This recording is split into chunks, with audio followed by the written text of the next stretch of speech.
안녕하세요. 현실주의자입니다. 방금 메시지를 보신 분들도 계시겠지만 제가 동영상을 업로드했습니다. 업로드했는데 음성이 들어가지 않은 채로 업로드가 됐더라고요. 제가 예전에도 이런 적이 있었죠. 그래서 혹시나 싶어서 또 확인해 봤습니다. 예전에 큰 불편을 드린 적이 있잖아요. 그런 경우를 다시 만들지 않기 위해서 이제는 확인을 해봅니다. 확인해 보는데 오랜만에 좀 캐치를 했네요. 예. 음성이 녹음이 안 돼서 다시 하고 있습니다. 지금 미정 씨는 나쁘지 않습니다. 또 얘기하려니까 좀 그러네요. 그럼 간략하게 압축해서 얘기하겠습니다. 일단 야간 선물은 나쁘지 않습니다. 나쁘지 않아서 내일 시초가는 상승해서 시작할 거로 보여집니다. 특히 반도체주 종목 중심으로 올라갈 거고, 내일은 신규 상장 종목이 약할 수 있습니다. 약할 수 있어요. 오늘의 주제가 신규 상장 종목인데요. 자, 여기서 한 가지 질문을 드려볼게요. 신규 상장 종목이 올라오면, 특히 대형 IPO 같은 경우에 올라오면 지수가 어떻게 움직이나요? 지수가 떨어지나요? 올라가나요? 답을 하셨죠? 자, 그러면 왜 올라간다고 말씀하신 분은 왜 올라가나요? 떨어진다고 말씀하신 분은 왜 시가총액이 떨어지나요? 여기에 대한 답이 간단하게 있습니다. 여기 주가지수의 이해에 코스피 지수를 어떻게 만드나라는 게 있는데요. 자, 코스피는 기준 시점 1980년이죠. 오픈했을 때 시가총액 분의 비교 시점 시가총액 현재겠죠. 곱하기 100이 코스피 지수라는 겁니다. 그러면 2700이면 기준점 대비해서 27배 올랐다는 거겠죠. 시가총액이. 자, 그러면 여기서 한번 생각을 해볼게요. 대형 IPO 종목 만약에 1조짜리 10조짜리가 상장을 해요. 그러면 코스피 전체 시총에 10조가 더해지는 거잖아요. 그럼 지수가 올라야겠네요. 그렇지가 않습니다. 그렇지 않은 게 여기 잘 설명되어 있는데요. 신기준 시가총액이라는 게 있습니다. 이게 신규 상장이 발생했거나 상장 폐지가 발생하면 적용하는 공식인 거예요.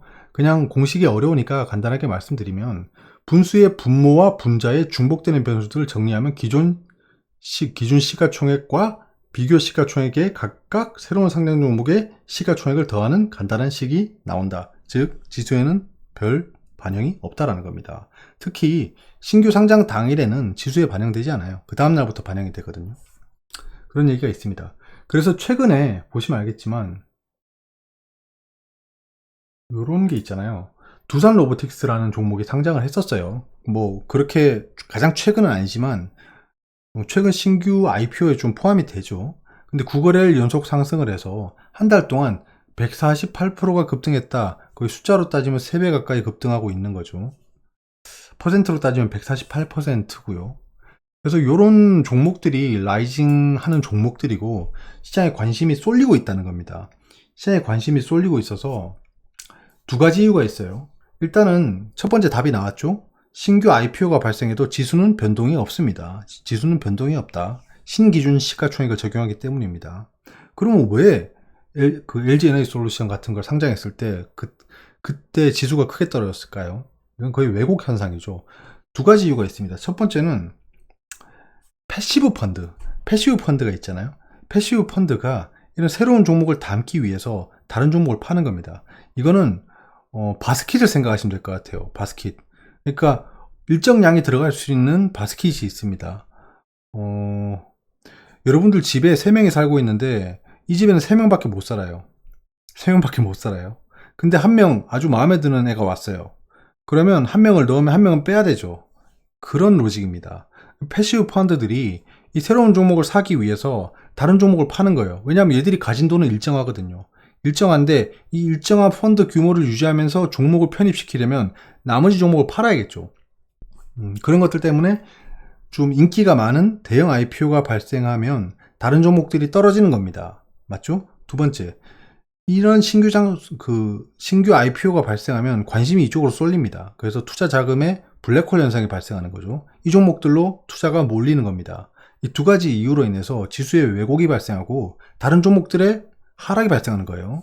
이 두 가지를 같이 생각하시면 왜 신규 IPO가 있을 때 다른 종목들이 하락하는구나를 알 수 있습니다. 그렇다고 해서 인버스를 사면 안 돼요. 아까 말씀드렸다시피 지수에는 영향이 없습니다. 그래서 이거를 혼동하지 말고 오판단하지 마시라고 좀 정리해서 말씀드린 거예요. 다시 한번 체크를 해보시고요. 이해가 안 되시면 한 번만 더 들어보시면 좋을 것 같아요. 그래서 최근에 뭐 그린 리소스라든가 스톰텍, 뭐 한선NG, 두산 로보틱스 이런 종목들이 상장하고 있는데요. 근데 올해 2023년에 신규 상장 종목들이 있잖아요. 이 중에 절반이 공모가를 하회하고 있다는 겁니다. 파도는 특히 40% 이상 하락했다라는 거죠. 초반에 반짝반짝하고 정말 먹기 좋은 감으로 보였으나 시간이 지나고 나니까 절반이 공모가를 하회하고 있다는 겁니다.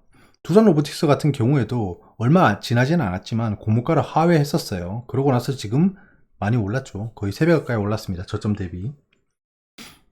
너무 신규 상장 종목에 목을 매이실 필요는 없습니다. 저도 지금 신규 상장 종목 하나를 단기 트레이딩을 하고 있는데요. 뭐 어제 오늘은 좀 익절했어요. 익절했는데 오늘 종가 베팅으로 들어간 이 종목은 내일 좀 대응을 좀 잘해야 될 것 같아요. 내일 아마 시초가가 많이 하락해서 시작할 것 같은데, 그럼 일단 전 종가 베팅을 했기 때문에 손실권에 들어가겠죠. 그때부터는 좀 잘 대응해야 될 것 같습니다. 내일은 제가 보통 그 장이 열리면 MTS를 잘 안 봐요. 저는 스캘핑이나 단기 트레이딩을 주로 하진 않고 그냥 시즌에 맞게 좀 하죠. 근데 주로 하진 않아요. 그래서 웬만하면 MTS를 보고 있지 않습니다. 왜냐면 내가 그걸 쳐다보고 있다고 해서 주가가 오른다라고 하면 여러분들을 위해서 저는 하루 종일 주가를 보고 있을 수 있습니다. 근데 그게 아니지 않습니까? 제가 쳐다보고 있다고 해서 주가가 바뀌진 않아요. 그래서 웬만하면 장중에 보진 않고 어떤 뉴스가 나오나 지표는 어떻게 움직이고 있나 이런 것들 좀 중점적으로 대응하고 있어요. 특히나 최근에는 SNS방에서 소통을 좀 하고 있어가지고 그분들한테 정보를 전달드리고 그런 것들을 위해서 좀 보는 편인데, 사실 좀 보는 게 그렇게 유쾌하지는 않습니다. 왜냐면 주식이라는 게 오르고 떨어지고 반복하고 있다 보니까 보고 있으면 마음이 좀 딸랑딸랑해져요. 그래서 지금 코스피를 짓누르고 있는 대규모 IPO가 발생하고 있고 시총이 늘어도 지수는 안 오른다. 요 제목만 봐도 이제 다 이해가 가시죠. 아, 대규모 IPO가 발생해도 지수는 움직이지 않지라는 걸 설명하실 수 있겠죠.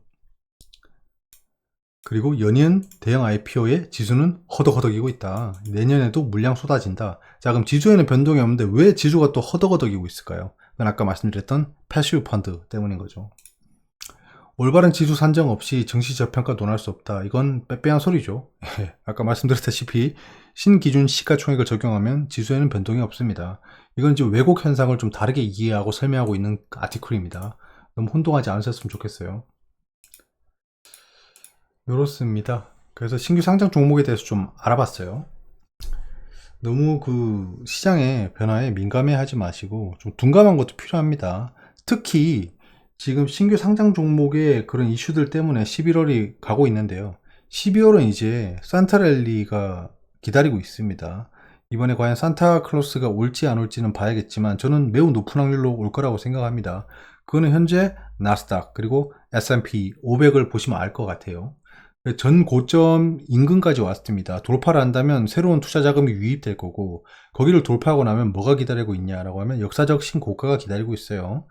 역사적 신고가가 넘어서면 좀 많은 투자 자금이 유입될 수 있습니다. 그건 그 역사적 신고가 돌파할 때 움직임이랑 똑같아요. 돈이 많이 몰리죠. 주식 투자를 하지 않는 사람들에게도 귀에 들어가게 되고 그런 사람들이 몰리게 되고, 그게 예전에 코로나 신고가 때 일 아닙니까?